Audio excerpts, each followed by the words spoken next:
nasceu, em primeiro lugar? Na Turquia, muito bem. Para nós hoje, nós conhecemos como Turquia. Na altura, era uma província da Cilícia e a cidade principal dessa província era Tarso. Hoje em dia, essa província tem outro nome, chama-se Merzin. Mas é exatamente no país, hoje em dia, constituído como nós conhecemos, portanto, a Turquia. Mas ele era descendente de judeus. E, portanto, era considerado um judeu helenista. O que é um judeu helenista? Um judeu helenista é um judeu que tem a cultura grega. Ou seja, a tradução literal de helenista quer dizer viver como um grego ou falar como um grego.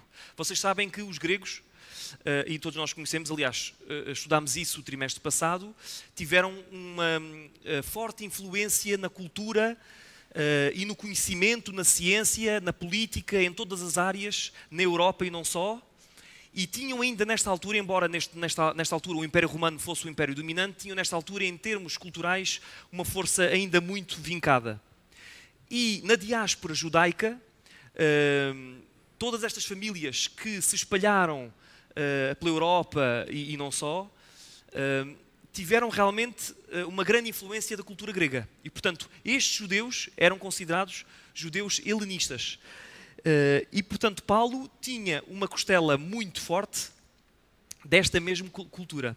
Embora nós sabemos que ele muito cedo foi para Jerusalém, e Edelman White, inclusive, diz-nos que ele foi criado e formado, e ele estudou diretamente com um dos maiores mestres da altura, como vocês sabem, Gamaliel.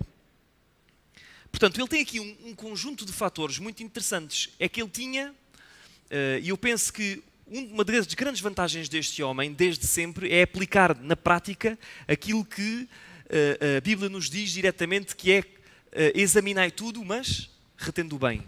É que ele absorveu tudo o que era melhor da cultura grega, tudo o que era melhor da cultura judaica e depois, mais tarde, tudo o que era melhor do legado que Cristo lhe tinha dado à sua igreja. Ele era um fariseu. Vocês sabem que os fariseus eram homens que se dedicavam em grande parte da sua vida ao estudo da Torá e eram pessoas extremamente zelosas, extremamente ligadas ao cumprimento quase inabelável da lei. E não só era um fariseu ortodoxo.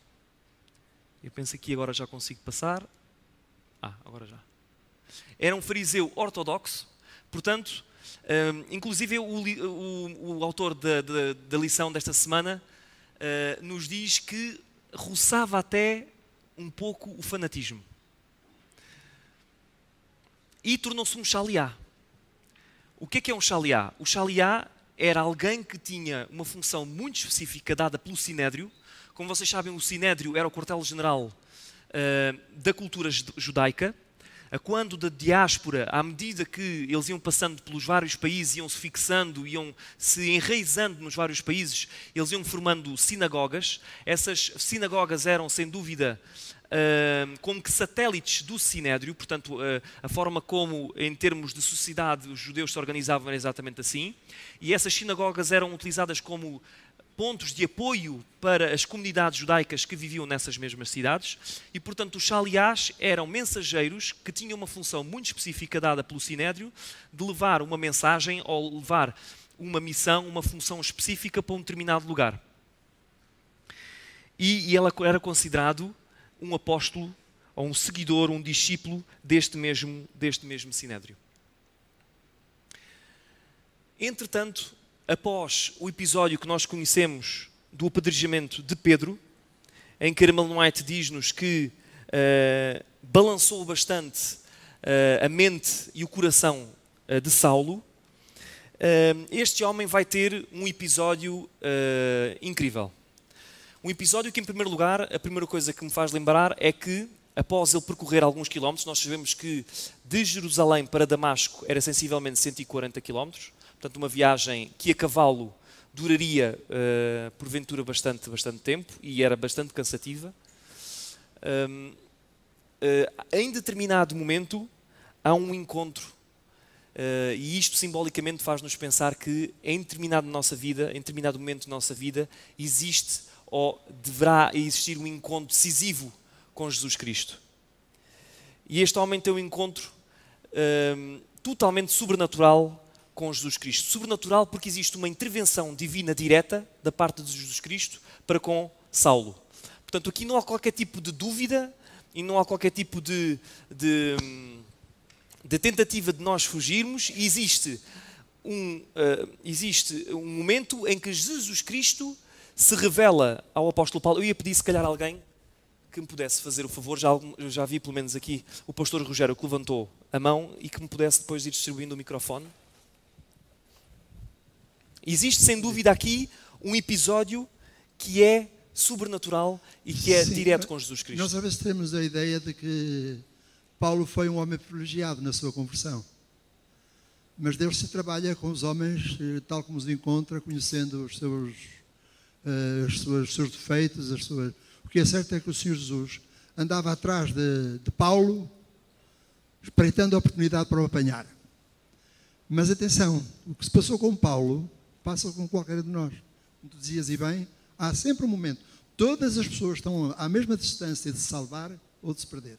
E todos nós um dia, sempre, mas de uma forma muito específica, tivemos um encontro com Jesus, não é? Portanto, creio que é fundamental. Ele não foi privilegiado. Se eu tivesse assim um encontro com o próprio Cristo, mas sem dúvida. Todos nós estamos à mesma distância de nos salvarmos ou de nos perdermos também.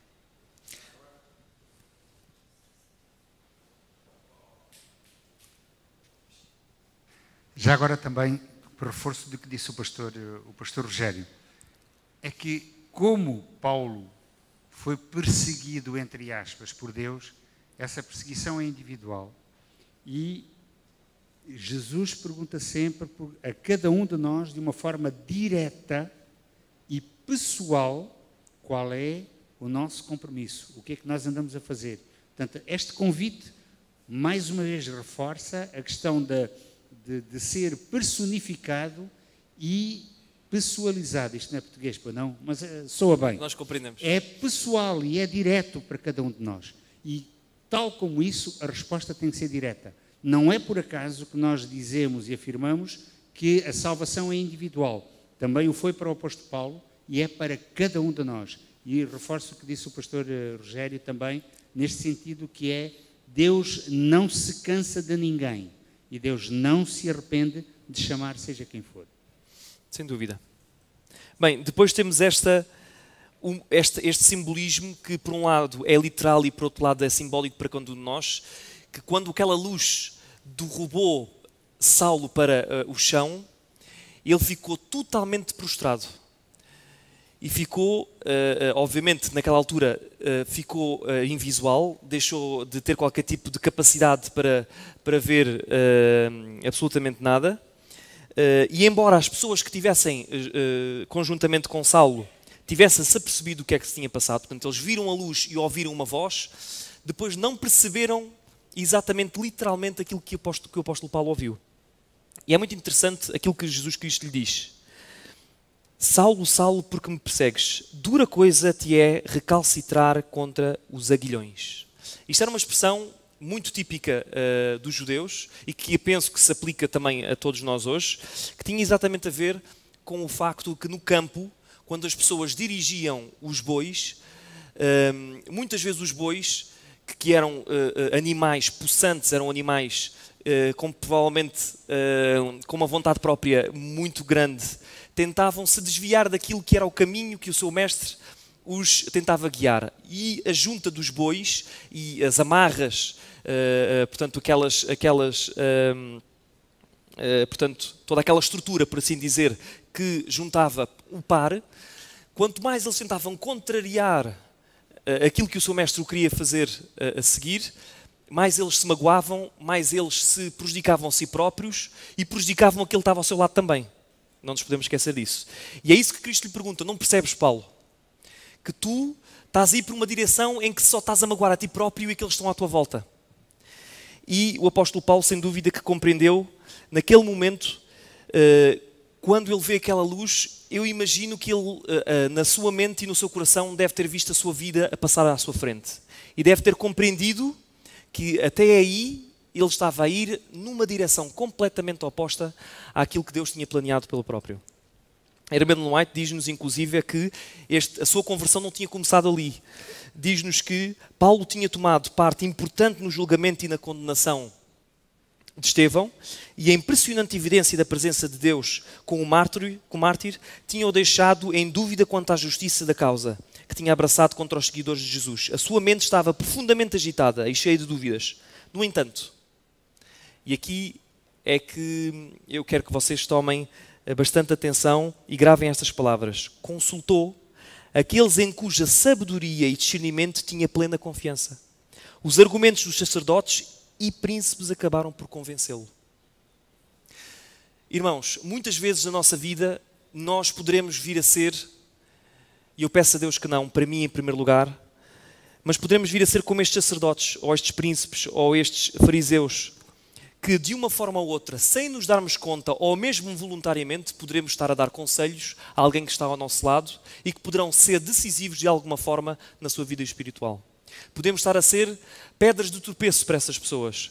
E no momento em que Paulo vacilou e provavelmente o Espírito Santo começou a trabalhar no seu coração, ele, quando consultou estas pessoas, aquelas pessoas conseguiram que ele ainda reforçasse mais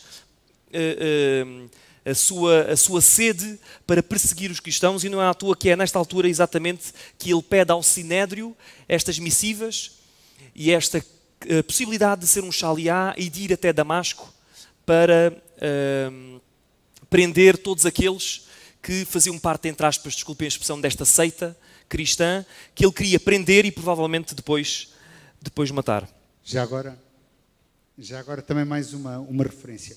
Não é por acaso que existe Isaías capítulo 8, versículo 20, não é? À lei e ao testemunho. Portanto, nós temos que ter a bitola que nos é dada a cada um de nós, que é a palavra de Deus.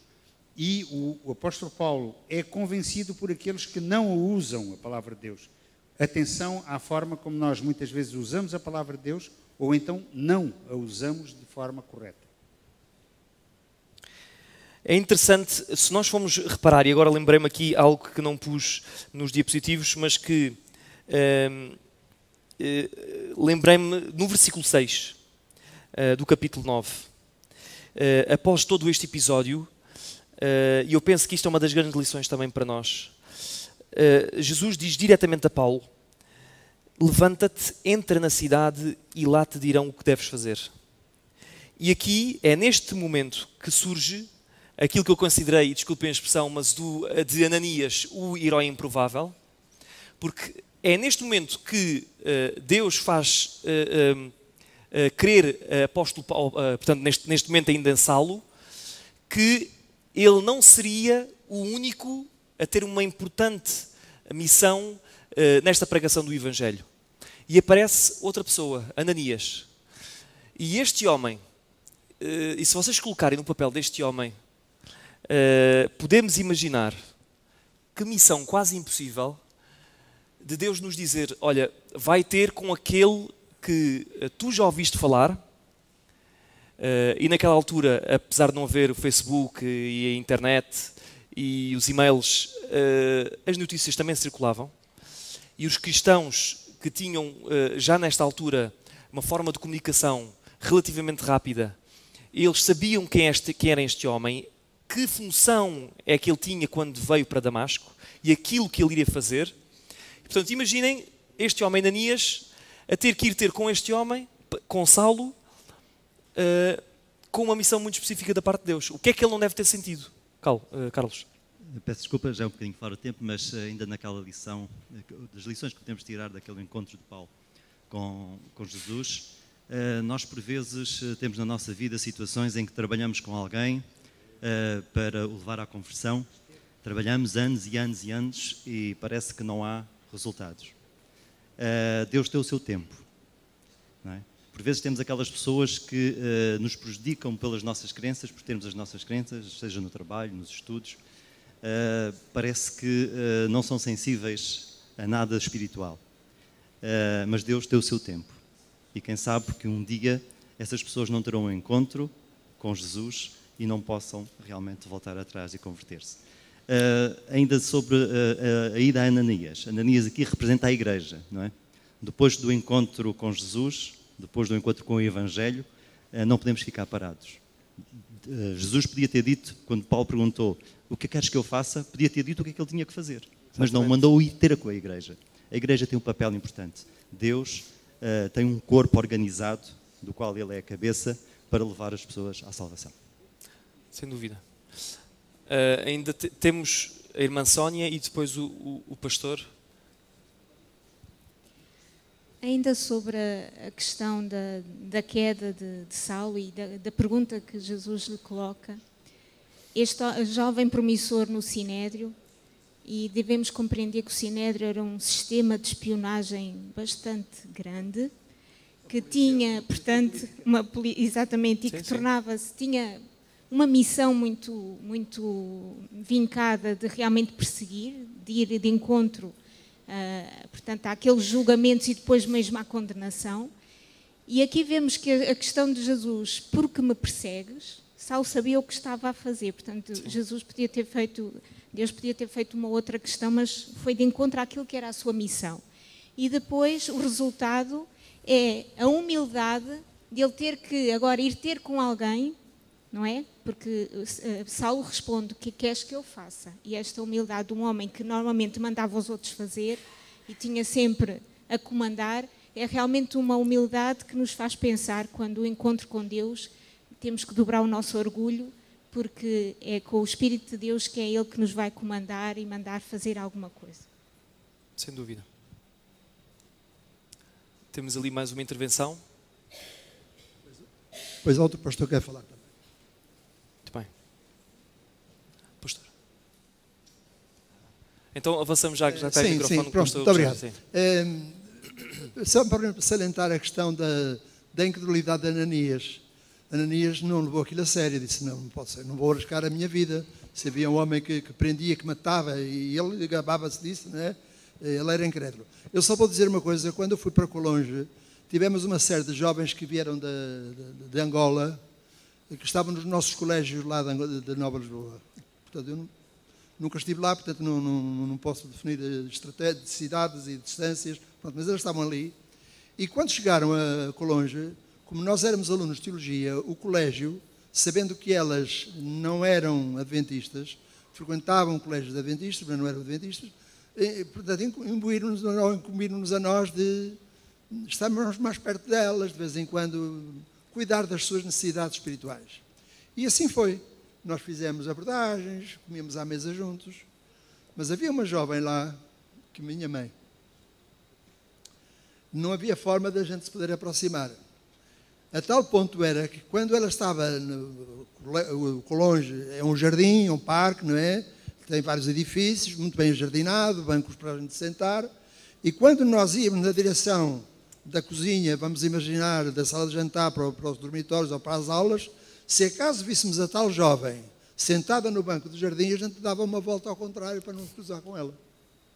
Porque ela era de tal forma assintosa, pois estes não trabalham ao sábado, nem fazem a cama. E era uma jovem bonita e tudo. Ela não tinha estrutura para ter aquele tipo de atitude, mas ela era mesmo para magoar. Entretanto, no final do ano, ela desapareceu. Não soubemos para onde é que foi. Eu fiz o resto dos meus estudos e quando cheguei, comecei a trabalhar aqui em Almada e recebi um telefonema dizendo que havia uma pessoa que ia entrar na obra e que se queria batizar, e então escolheu a igreja de Almada por ser uma igreja mais pequenina, não se queria estar a expor assim demasiado. E eu, pronto, estava marcado o batismo para as 3 horas, eu eram 2 horas, já estava à porta da igreja. Quando eu chego à porta da igreja, quem é que estava à porta da igreja? Não havia mais ninguém. Era a dita jovem. Eu era um Ananias, eu não tinha medo dela, não é? Eu não tinha medo dela. Mas eu ali era um Ananias. Eu disse: não pode ser. Não é ela. E depois sabem que é aquela situação embaraçosa. Então és tu que te vais batizar? Mas assim que cheguei ao pé dela, ela deu-me um abraço tão apertado, apenas porque tinha saído dali. Foi para o nosso colégio de Bogenhofen, na Áustria. Namorou um rapaz adventista, namoraram, e agora os irmãos vão dizer: pois sim, é um casamento de... Mas é que eles tinham desfeito o casamento, tinham desfeito o namoro, mas ela continua adventista. E assim, nós às vezes não sabemos como é que Deus trabalha. Eu às vezes pergunto-me qual será a atitude de Estevão quando chegar ao céu Já falaste disto, não é? E ver... E nós Sem vamos ver dúvida. muitas coisas assim também, não é? Nós vamos ver muitas coisas assim também. Enquanto o microfone circula, vamos avançando. Realmente já falámos de tudo isto. O turbilhão de sentimentos que Ananias deve ter tido quando confrontado com esta missão por parte de Deus. Mas ele foi inabalável e foi obediente, foi leal e cumpriu essa missão e foi ter com o apóstolo Paulo, que neste caso ainda Saulo. Ainda a respeito de Ananias, há um aspecto interessante que ainda não foi referido, mas que vale a pena. Durante todo o seu ministério, Saulo e depois Paulo viveu o dilema de não ter sido constatada o seu chamado, ou não ter sido constatado o seu chamado ao apostolado. De qualquer das formas, embora ele entendesse de forma muito clara que aquele encontro que ele teve à entrada da cidade de Damasco foi efetivamente o chamamento do Senhor ao seu apostolado. E o que Ananias vai fazer não é necessariamente confirmar este chamamento. O que Ananias vai fazer é efetivamente ser a testemunha para que depois à igreja em Damasco ele pudesse efetivamente dizer: realmente este homem passou por uma experiência de conversão autêntica. É interessante isto, porque Deus também entende não só a bizarrice da conversão de Saulo, e por isso era necessário que, na sua humanidade, todos aqueles que faziam parte já da seita do caminho, mas que para todos os efeitos, pelas suas limitações humanas, eles achavam impossível, altamente improvável, a conversão de um homem que era perseguidor dos cristãos. Então, se nós vamos encontrar mais adiante Barnabé sendo o grande amigo de Saulo para o introduzir à comunidade cristã em Jerusalém, Ananias é ao nível da igreja em Damasco. Damasco, sem dúvida. Isaac. É interessante também repararmos que foi quando Paulo perdeu a visão que ele viu mais claramente. E não havia nenhuma garantia que o encontro dele com Ananias, ou seja, com quem for, lhe ia devolver a visão. Paulo perdeu a vista, viu claramente qual é que era o verdadeiro senso de pertencer a Deus, e foi aí que ele decidiu, mesmo sem nenhuma garantia de voltar a ver, ser um verdadeiro discípulo de Deus. E depois, claro, ele voltou a ver, mas a questão é que ele não se converteu para ver. Ele converteu-se enquanto não via. E esse é um pormenor que temos que também ressaltar. Daí a importância que nós devemos ir a Deus, independentemente da nossa condição.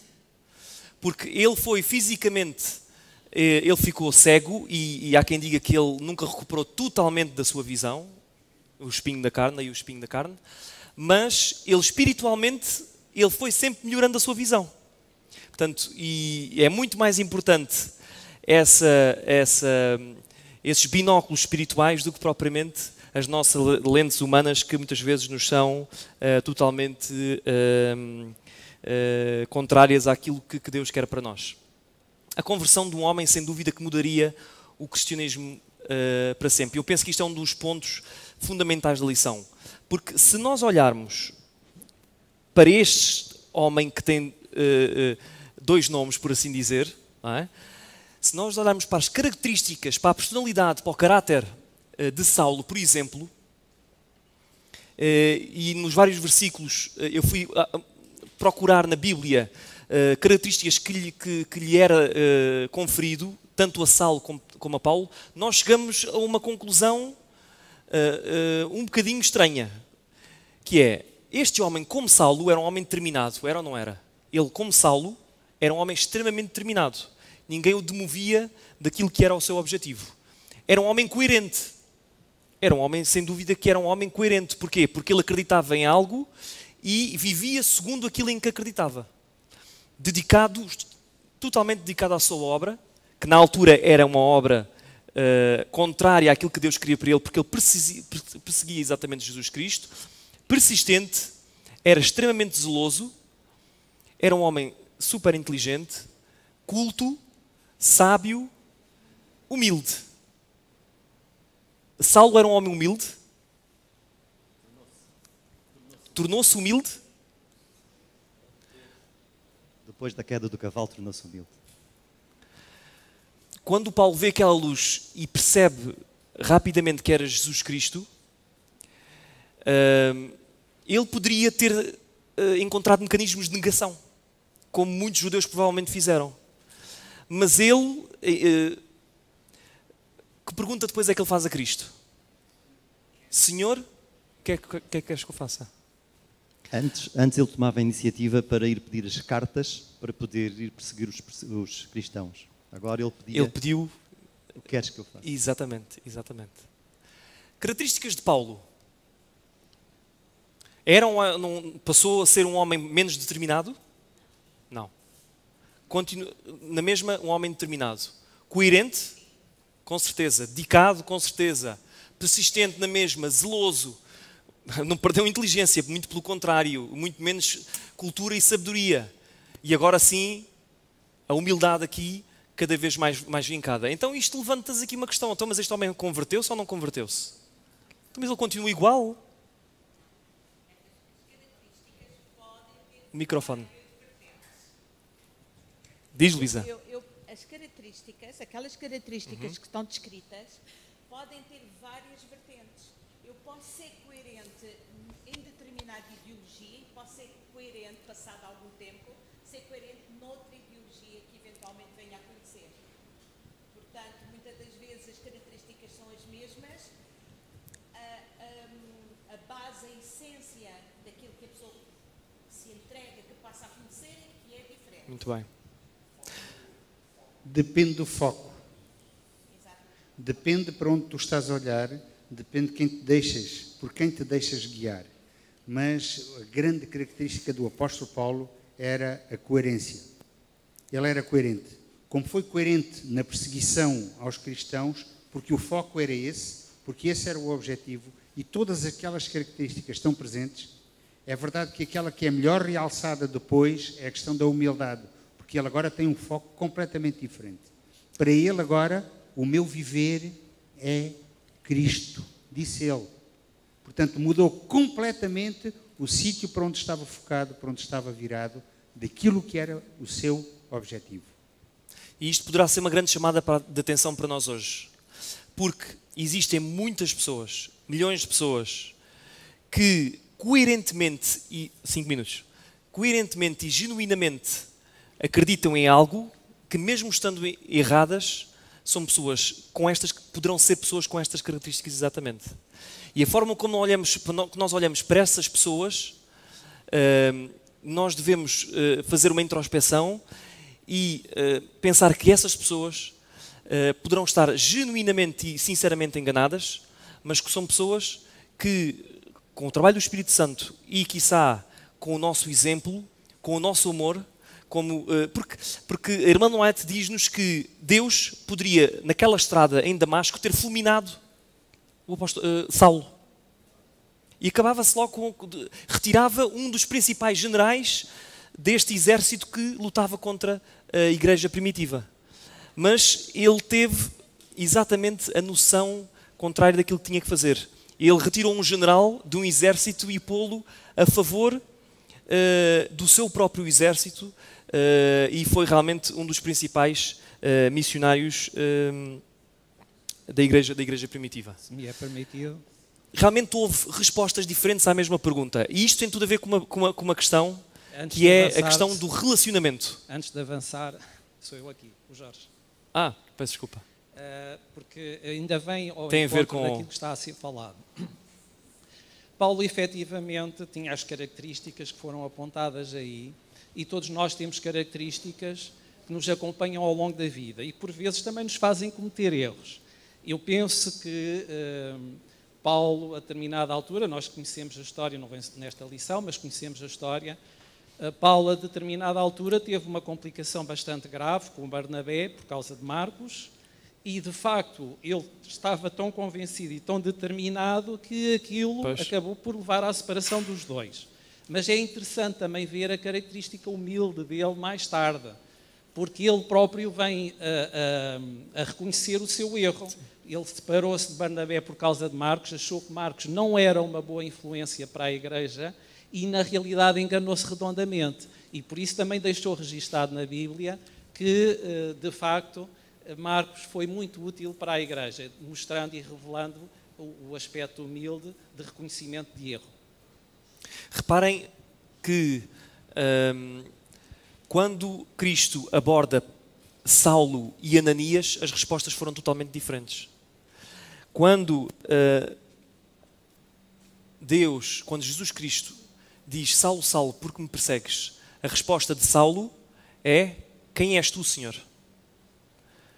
Ele identificou que estava ali perante Deus, perante uma divindade, porque ele diz: quem és tu, Senhor? Mas a identificação não é total e não é totalmente clara. E corrija-me se eu estiver errado. Mas, ao contrário, quando Deus diz Ananias, Deus nem fez uma pergunta, diz Ananias. O que é que Ananias diz logo? Estou aqui, Senhor. Porquê? Porque Ananias tinha uma relação pessoal com Jesus Cristo. E a diferença entre um homem exatamente com as mesmas características é que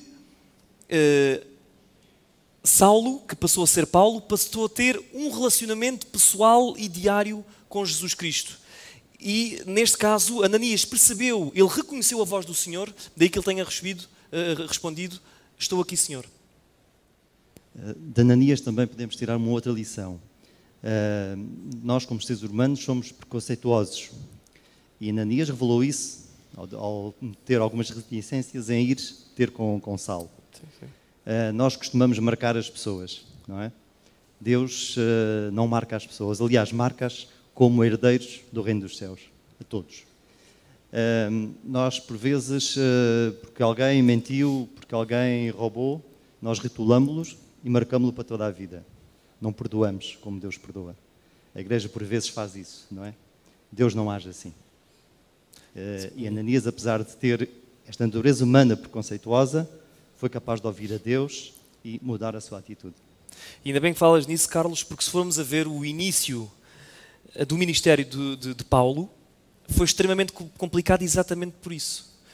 Porque imaginem só as dificuldades que eram perante todas as pessoas que o conheciam e que ouviam falar na sua fama, lá está, que tinham uma etiqueta e tinham um rótulo em Paulo. Imaginem a dificuldade que é este homem começar a pregar e começar, portanto, toda a sua missão. Não é à toa que ele provavelmente teve um tempo para se preparar. E teve à volta de 3 anos em que ele foi para o deserto da Arábia. Porquê? Porque no início, em Damasco, quando ele começou a pregar,